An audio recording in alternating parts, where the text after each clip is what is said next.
Well, welcome to Focus Today. I'm your host, Perry Atkinson, and I am really delighted and honored to have in the studio today Pastor Dale Schaeffer. He is the new lead pastor for the First Church of the Nazarene in Medford, and he moves into Southern Oregon in the beautiful Rogue Valley from Illinois. And today, this is a summer day to him. That's absolutely right. I think they just got 11 inches of snow where we came from this weekend. And your first weekend in town, they canceled the services because of snow, and you hardly could get over that. It kind of blew me away. We don't cancel church in Illinois. I guess they do that around here sometimes. Yeah. But well, welcome. Yeah, well, thank you, Perry. Appreciate it. Welcome. I wanted you to come in for a few moments and share with us from your heart the meaning of Christmas, because you have started something with your very short tenure here of reaching out to the community. In fact, I have it here. It's called Bless the Valley. Bless the Valley. That's it. What's the Lord laid on your heart for Christmas? Well, the heart behind this is that I believe that we've been blessed to be a blessing.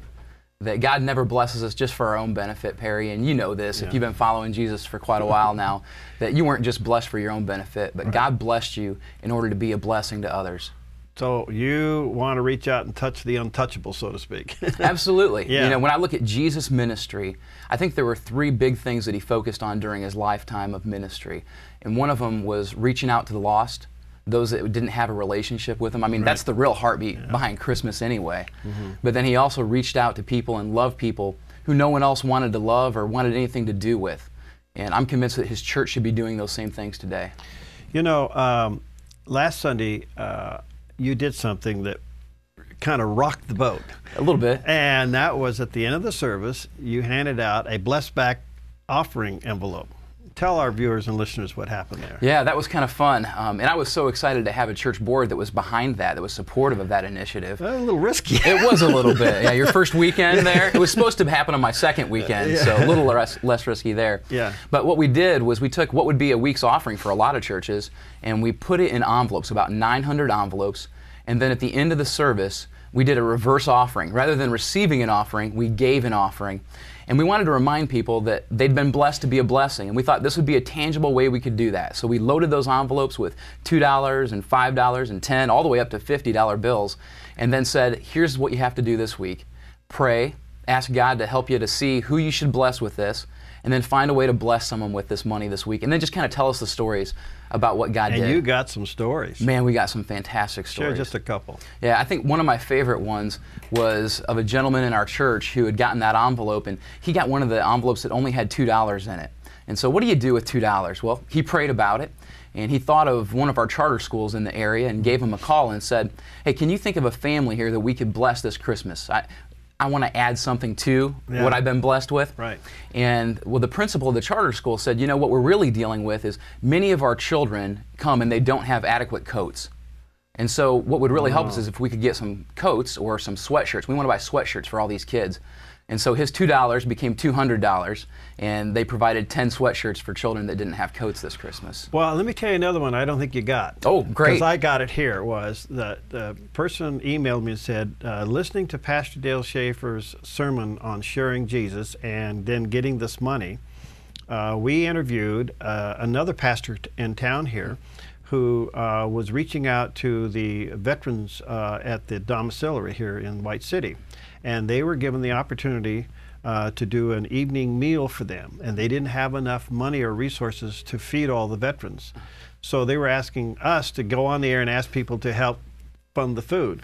Well, this person who attends the church heard you took her envelope, went out and bought plates of cookies and cold cuts and all kinds of food, and gave it to that pastor to take to the domiciliary to feed the vets. Man, that's fantastic. All I hadn't even heard that story. Out of $2, right? Yeah. I mean, little is much when God's in it, right? That's right. You know, and you asked a question the other day. In fact, it was on the video before you ministered, and that was basically, how would Jesus respond to Christmas today? What do you think that would be?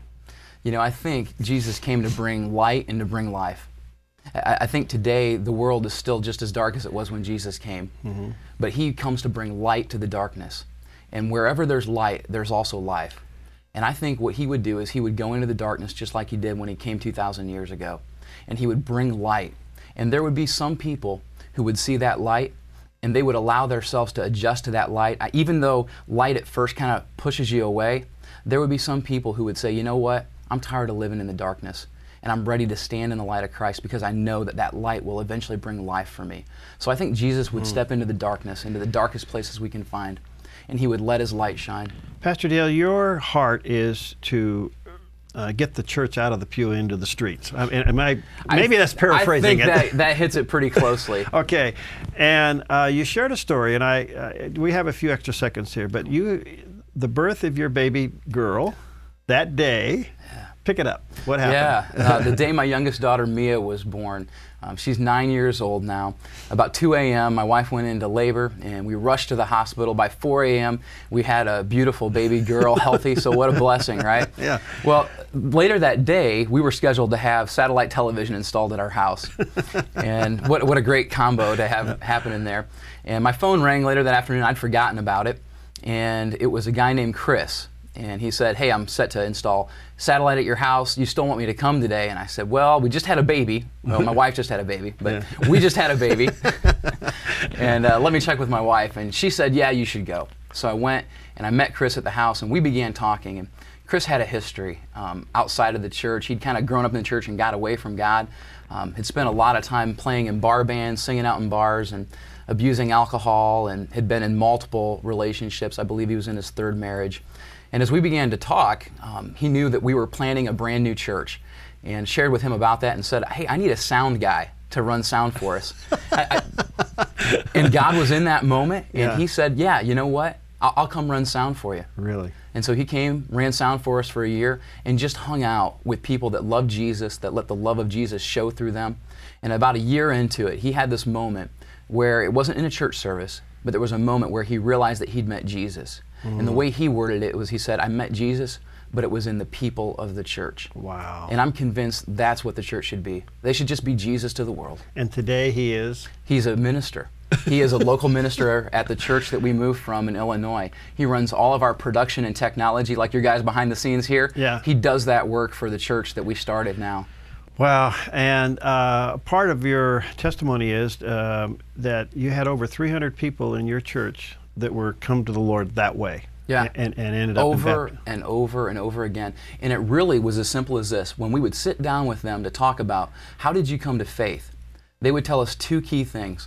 They would say, there was a Christian who loved me where I was at, who built a relationship with me and spent time with me, who shared their life with me, and then they invited me to meet Jesus. Whether that was through sharing their personal testimony or inviting them to a worship experience where they heard the gospel taught, but it really was as simple as building a relationship and then showing someone Jesus. All right, we got about 2 minutes left. Tell our viewers and listeners what you want them to hear for this Christmas. Oh man. That's can you do easy. it too? I can. Okay. I can. Okay. You know, I said earlier that Christmas, I think if Christ came again, would be about bringing light to darkness. And if there's any of our viewers here who right now would say, you know what, I'm standing in the darkness right now. I recognize that my life's a little bit messy right now. Maybe not on the outside, maybe on the inside there's some mess. I would encourage them, as painful as it is, to stand in the light of Christ and let His light shine into their life. And after a while, their spirit, their eyes are going to adjust to that light. And what they're going to discover, that light brings life. And if they'll put themselves in that place, God's going to do a work in their heart, and He's going to begin recreating them into His own likeness. And they'll be able to bear His image in this world, be His representatives, reach people for Christ, make an impact. And that would be the message that I would share this Christmas.